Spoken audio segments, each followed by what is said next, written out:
सर्दियाँ आ गई हैं तो पाव भाजी खाने का अलग ही मज़ा है। वैसे तो किसी भी मौसम में खा सकते हैं, लेकिन सर्दियों में पाव भाजी का एक अलग ही स्वाद दिखता है क्योंकि वेजिटेबल्स इतनी सारी मिलती हैं, इतनी फ्रेश जो मिलती हैं। तो चलिए सब्जियां देखकर आपको पता पड़ गया होगा कि किस किस तरह की सब्जियां हम पाव भाजी में ऐड करते हैं। इसमें एक बीटरूट भी है, आप वो भी ऐड कर सकते हो। तो इस तरह से आपको लेनी है फ्रेश वेजीज़। ये पाव भाजी मैं 5 लोगों के लिए बना रही हूँ, तो उसके हिसाब से आपको मेजरमेंट दिखा रही हूँ।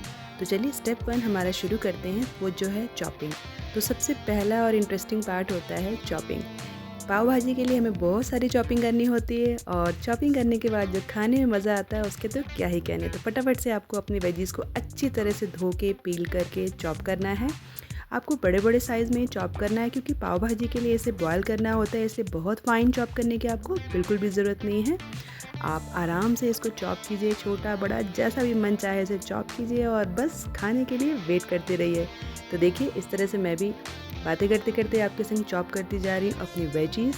लगभग मेरी सारी वेजीज़ चॉप हो गई हैं और उसके बाद अब मैंने यहाँ पर एक और इंग्रेडिएंट ऐड किया है, वो है हरी मटर।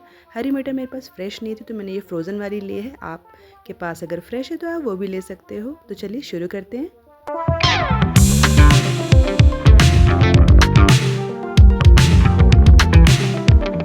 तो हमारा सेकंड स्टेप होता है कुकिंग का। उसके लिए मैंने लिया है एक कुकर, उसमें मैंने बहुत थोड़ा सा मस्टर्ड ऑयल ऐड किया है। मैं मस्टर्ड ऑयल बहुत ज़्यादा प्रेफर करती हूँ, काफ़ी हेल्दी भी होता है।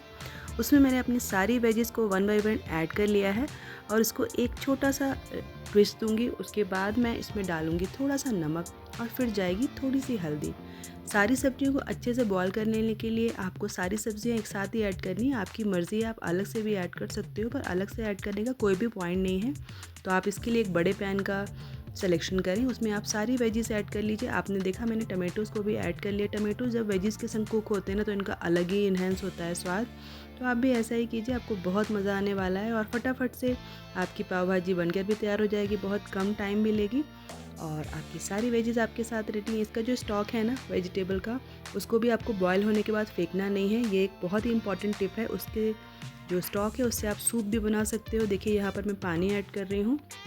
तो चलिए अब हमारा ये जो स्टेप है जिसमें हम करने वाले हैं इसमें आगे के प्रोसेस को शुरू। तो यहाँ हमारे कुकर ने 2 विसिल दे दी है। तो विसिल के आने के बाद हम थोड़ी देर वेट करेंगे ताकि हमारी सब्जियाँ अच्छी तरह से कुक हो जाएं। कोशिश कीजिए इसे कुकर में अच्छी तरह से कुक कीजिए। उसके बाद हम आगे बढ़ते हैं अपने नेक्स्ट स्टेप की तरफ।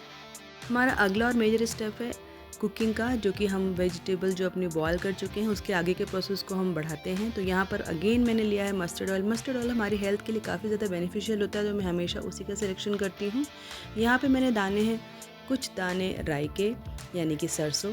उसके बाद मैंने यहाँ पर ऐड किया है अनियन और यहाँ पर ऐड किया उसके बाद नमक को। नमक डालने से प्याज, जैसे मैं पहले भी बताती हूँ, अच्छी तरह से कैरेमलाइज हो जाता है। मैंने थोड़ा सा यहाँ पर काली मिर्च को ऐड किया है और ये जो मसाला आप देख रहे हो ये पाव भाजी मसाला है, क्योंकि पाव भाजी मसाले में मैं बाकी और कोई सूखे मसाले ऐड नहीं करती। पानी को डालकर मैं अच्छी तरह से मसालों को कुक कर लूँगी। अगर आप पानी नहीं डालोगे तो मसाले के जलने का डर होता है।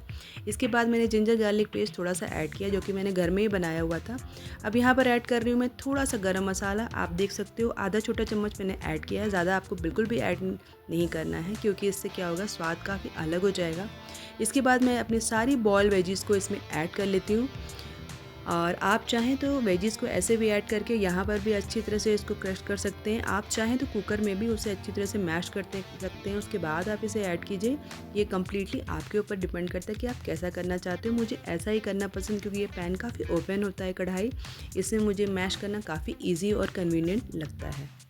तो चलिए हमारी भाजी बन करके तैयार हो गई है। तो अब बारी आती है पाव की।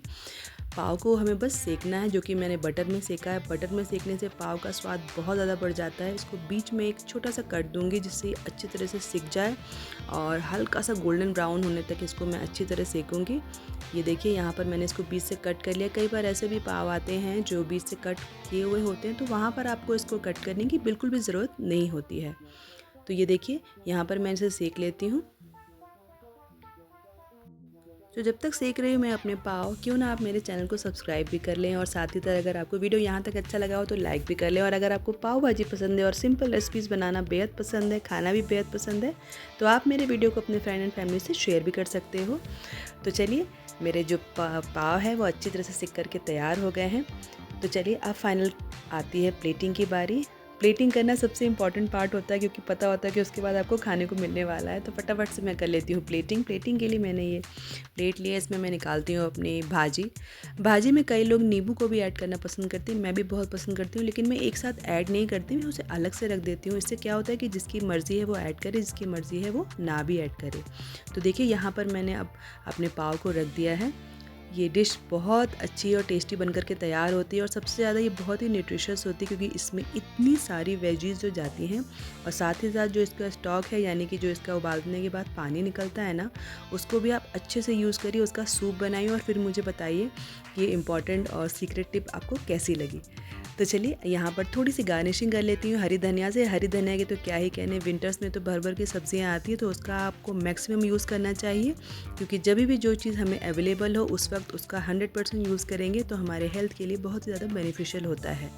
तो चलिए मेरी प्लेटिंग लगभग बन करके तैयार हो गई है, रेडी है खाने के लिए। तो अब यहाँ पर मैं इंजॉय करने वाली हूँ पाव भाजी। अगर आपके भी आज डिनर या नाश्ते में कुछ ऐसे ही प्लान है तो फटाफट से ये पाव भाजी बनाइए और घर में सबको खिलाइए, और आप भी खुद ज़रूर से खाइए।